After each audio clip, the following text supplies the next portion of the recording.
Before this gets taken down, hit subscribe, smash like, and drop a comment, because what you're about to hear is the kind of story that doesn't want witnesses. The prison bus screeched to a stop, metal screaming against metal, and every man inside went quiet at the same time. Chains rattled. Someone whispered a prayer. Someone else laughed, sharp and broken. Through the scratched plexiglass window, I saw the sign half buried in weeds and floodlights. Red Haven Correctional Facility. No slogans, no welcome message, just concrete, razor wire, and towers that looked less like security and more like watchful judges. This was the place every inmate in the state talked about in lowered voices. The prison guards called it maximum security. The inmates called it something else. The graveyard. I had been inside county jails before, holding cells, short stays, loud mouths, and cheap threats. This was different. Red Haven didn't buzz with chaos. It absorbed sound. Even the guards moved like they didn't want to wake it up. As the doors opened, cold air rushed in, carrying the smell of disinfectant, rust, and something faintly sweet that didn't belong. I would later learn that smell never left. It seeped into clothes, skin, dreams. Eyes forward, a guard barked, no talking. I shuffled off the bus with 40 other men, wrists cuffed to waist chains, ankles shackled. Cameras tracked us as we moved. I felt watched in a way that made my spine itch, like something was measuring me. This was day one. I didn't know yet that 30 days later, I'd walk out alive by accident. The paperwork said my name like it was just another object on a shelf. Ethan Cole, age 32, nonviolent offense. That last part didn't matter here. Red Haven didn't separate men by what they'd done. It separated them by what they could survive. Inside intake, the lights were painfully bright. Fluorescent tubes buzzed overhead, flickering like they were tired of seeing what passed beneath them. Guards stripped us, searched us, cataloged us. They shaved heads without asking, burned fingerprints into scanners, snapped photos at flattened faces into mugshots. When it was my turn, the intake officer didn't look up from the screen. "You know where you are?" he asked. "Yeah," I said. He finally looked at me then. His eyes were flat. Not cruel. Worse. Indifferent. "Good," he said. "That means no one can say we didn't warn you." They handed me prison blues that didn't quite fit and a mattress thin as folded cardboard. Then they walked me down a corridor that felt longer than it should have been. Every step echoed. Cells lined the walls, stacked 3 levels high, steel bars scarred with names, numbers, and warnings. Men watching the shadows inside. Some stared openly. Some pretended not to see me at all, which was worse. The guard escorted me lean close without breaking stride. "Rule 1, he said quietly. "No debts, no favors, no stories." "What about protection?" I asked. He smirked. "Rule 2, there is no protection." Then he stopped. My cell door slid open with sound like a coffin lid. "Welcome to C Block." My cellmate was already inside. He sat on the lower bunk, hands folded, posture calm, like he'd been waiting for me specifically. Mid-40s, gray creeping into his beard, eyes sharp enough to hurt. He looked like a man who had learned patience the hard way. He didn't speak while the door slammed shut behind me. For a long moment, neither did I. Finally, he nodded toward the top bunk. "That's yours." "Thanks," I said. He smiled faintly. "Don't thank people in here. Makes them curious." I climbed up, sat on the thin mattress. Try not to let my hands shake. From above, I could see the spiderweb of scars on his knuckles. Old ones. Careful ones. "You knew," he said. "Obviously." Another almost smile. "Name's Marcus." "Ethan." He glanced toward the bars, lowering his voice. "You know why Red Haven's different?" I shook my head. "Because this place doesn't break you right away," he said. "It lets you think you're adjusting. Then it takes something important." Before I could ask what he meant, a bell rang. Doors along the block slid open at once. "Count time," Marcus said. "Stay on your bunk. Don't stare." Too late. Men flooded the walkway, their movements casual, predatory. I saw tattoos that told stories I didn't want to read.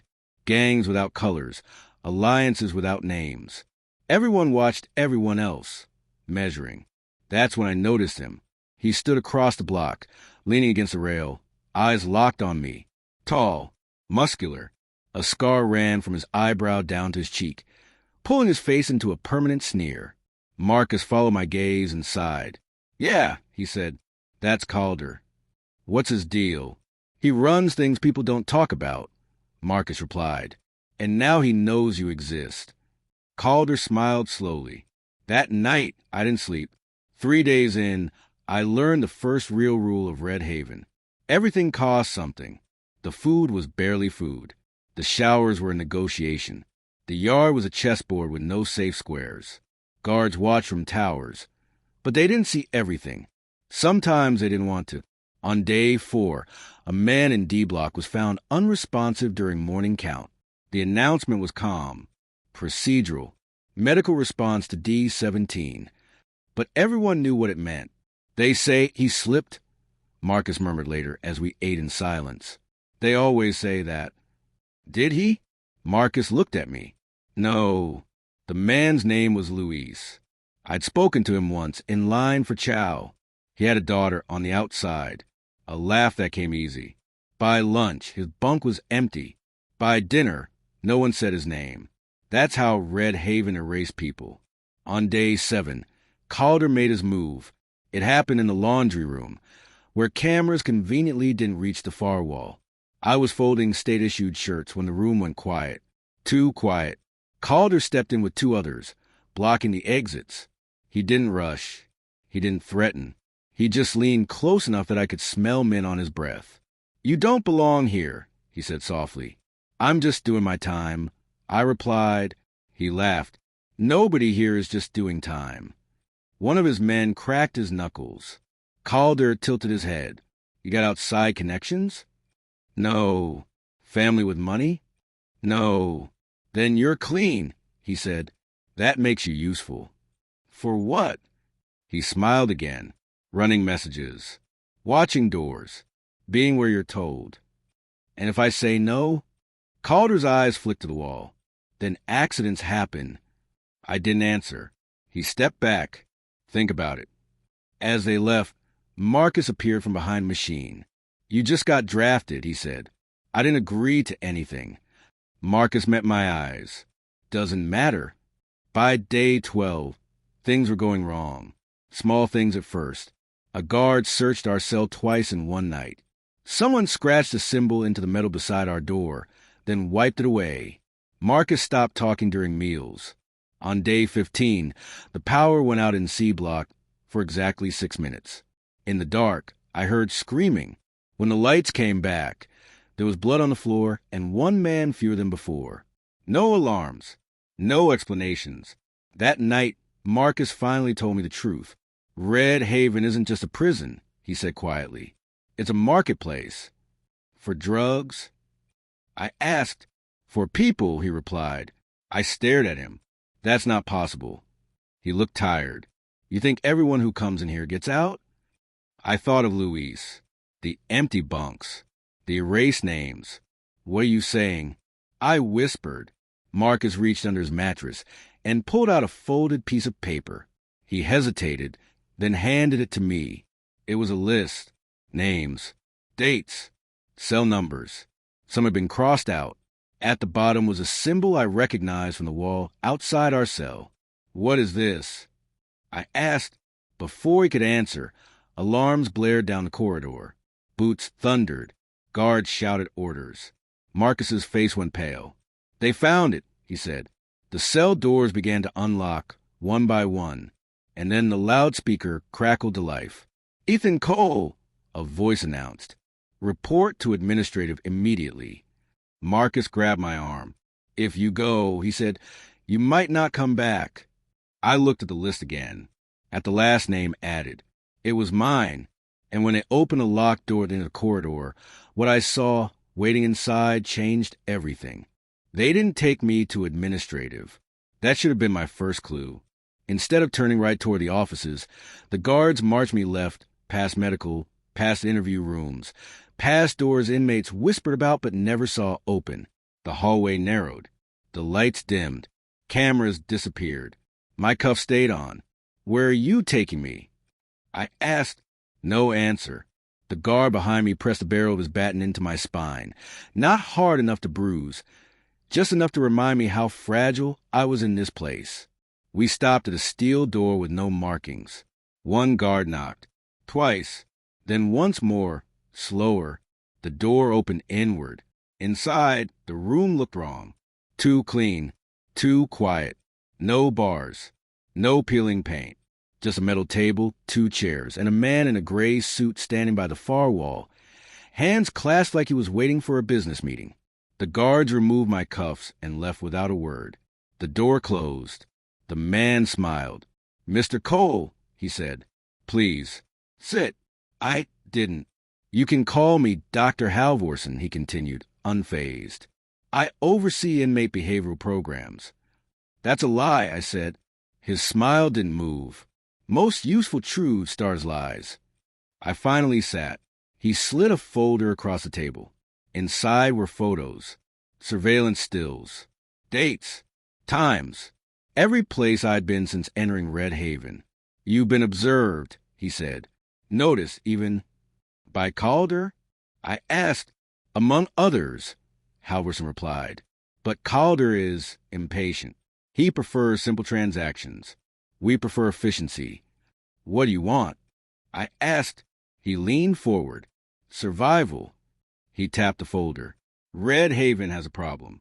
Men disappear. Paperwork goes missing. Witnesses forget. And occasionally, someone like you arrives. Unattached, observant, expendable. I'm not expendable," I said. Halvorson tilted his head. "Everyone here is." The lights flickered once. "We need eyes where cameras can't see," he said. "Someone Calder doesn't yet control. Someone who can move without raising alarms." I laughed bitterly. "You want me to spy?" "I want you to live," he corrected. 30 days. You give us information.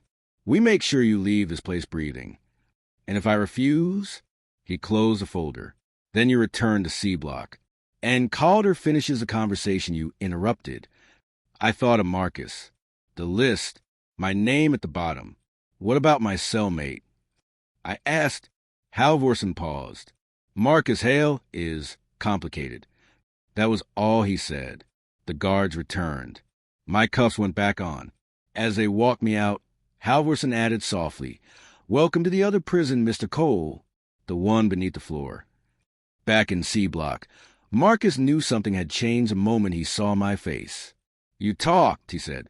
"I didn't have a choice." He cursed under his breath. "They finally pulled you in." "You knew?" I demanded. "I suspected," he replied. "That list you saw? It wasn't just victims. It was inventory." The word landed hard. "Inmates who vanish don't always die," Marcus continued. "Some get sold. Labor. Experiments. Blackmail leverage. Red Haven feeds a lot of appetites." "And Calder?" I asked. "He's a distributor," Marcus said, "but not the biggest one." That night, someone tried to stab me in the showers. It wasn't Calder. This one was younger, nervous, hands shaking. I blocked the first swing by instinct, adrenaline doing the thinking my brain couldn't. The knife nicked my arm. Blood bloomed red against prison blue. Guards arrived late. Too late to stop anything. Just in time to see me standing over a trembling kid with fear in his eyes. They dragged him away. I got written up. Calder watched from the tier above. Expression unreadable. The message was clear. The clock had started. Halvorson's instructions came through notes slipped under my mattress, folded into library books, whispered through intermediaries who never met my eyes. Watch Calder's routes. Listen during yard. Remember names. I learned fast. I learned that Calder controlled the kitchen supply chain and the infirmary access list. I learned which guards turned their heads and which pretended not to notice. I learned that Red Haven's deadliest weapon wasn't violence. It was silence. On day 19, Marcus disappeared. No fight, no alarms, just an empty bunk and a mattress stripped clean. I went to Halvorson's contact that night, hands shaking. You promised. I said. You said you'd keep him safe. I said I'd keep you safe, came the reply. The distinction felt like betrayal. That same night, Calder finally spoke to me again. He cornered me in the yard, away from the weight benches and the watchtowers. You've been busy, he said. Just surviving, I replied. He chuckled. Funny thing, everyone says that, until they stop. He leaned closer. You think you're invisible. You think someone up top is protecting you. My heart pounded. There's always a cost, Calder continued. For protection, for silence, for breathing.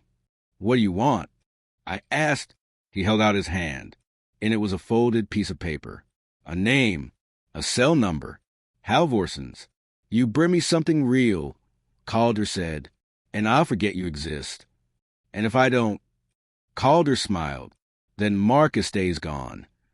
I spent that night staring at the ceiling, replaying every word Halvorson had ever said, every half-truth, every omission.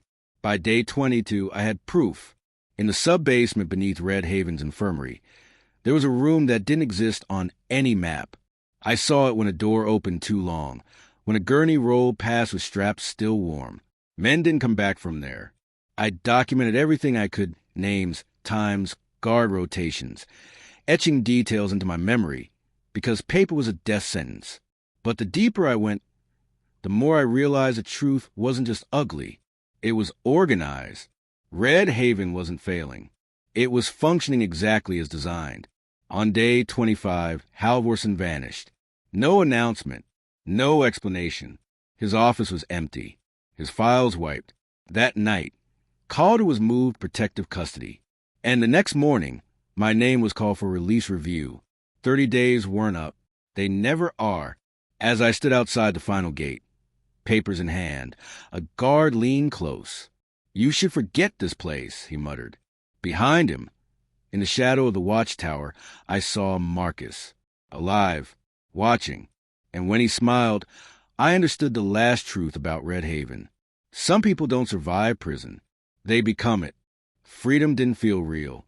The gate slid open with a tired groan, and sunlight spilled across the concrete, like something illegal. I stepped forward, half expecting a hand to grab my collar, a voice to bark an order, a mistake to be discovered. None came. Red Haven let me go. No apology, no explanation, just a plastic bag with my clothes, a bus ticket, and a signature that said I no longer belonged to them.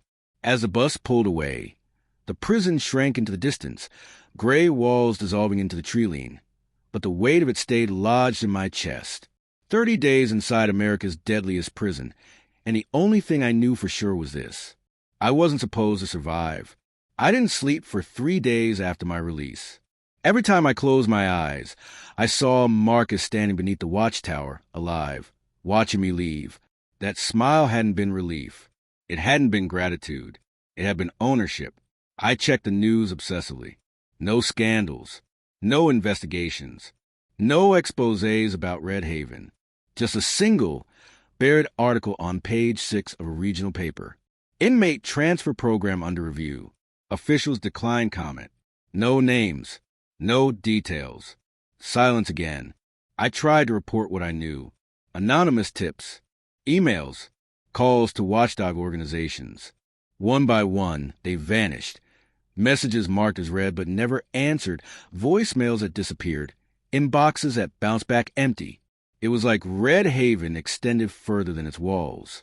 On the 4th night, someone slid a note under my motel door. No envelope. No stamp. Just a single sentence written in the same precise block letters I'd seen carved into cell walls. You kept your end. So did we.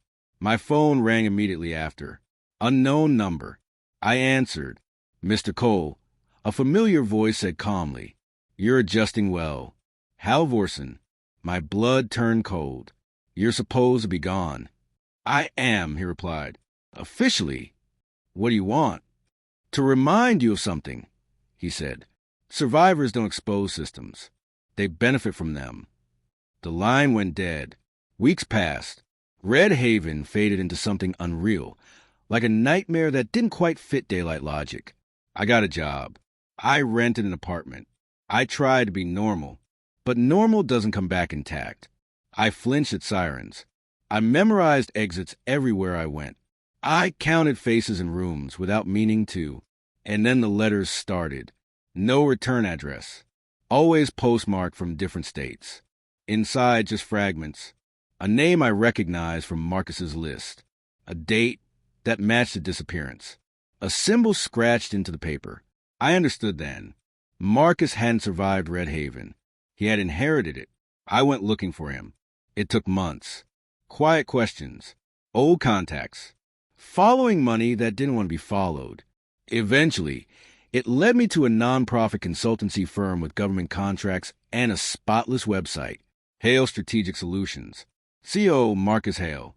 His photo was polished, professional. The same eyes. The same calm. I requested a meeting under a false name. He accepted within an hour. The office was glass and steel, high above the city. No bars. No cameras that looked obvious. He stood as I entered, smiling like we were old friends. "You made it," he said. "You planned it." I replied. He didn't deny it. "You put my name on the list," I said. "You made me valuable." "I made you visible," Marcus corrected. "Red Haven only eats ghosts. You were too solid." "You used me," I said. "Yes," he agreed easily. "And you lived." I stared at him. "How many didn't?" "Enough to keep the machine running," he replied. I felt sick. "Why let me go?"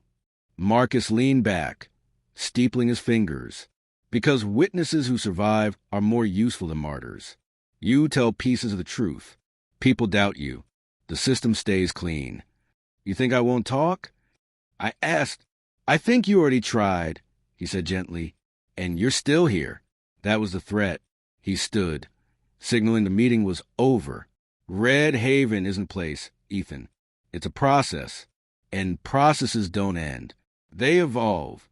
As I left, he added, "You were never meant to expose us. You were meant to prove we work." 2 months later, a body was found in a private detention facility 3 states away. Same signature. Same symbol. Different prison. I understood then what Red Haven really was. A prototype. And as I write this, I know something else too. They're watching. They always watch the ones who walk out. So if this story got under your skin, if it felt too real to ignore, remember this. Some prisons don't need walls. And some survivors aren't supposed to be believed. If you think this was intense, you're not ready for the next one. Hit subscribe. You won't want to miss what comes after this.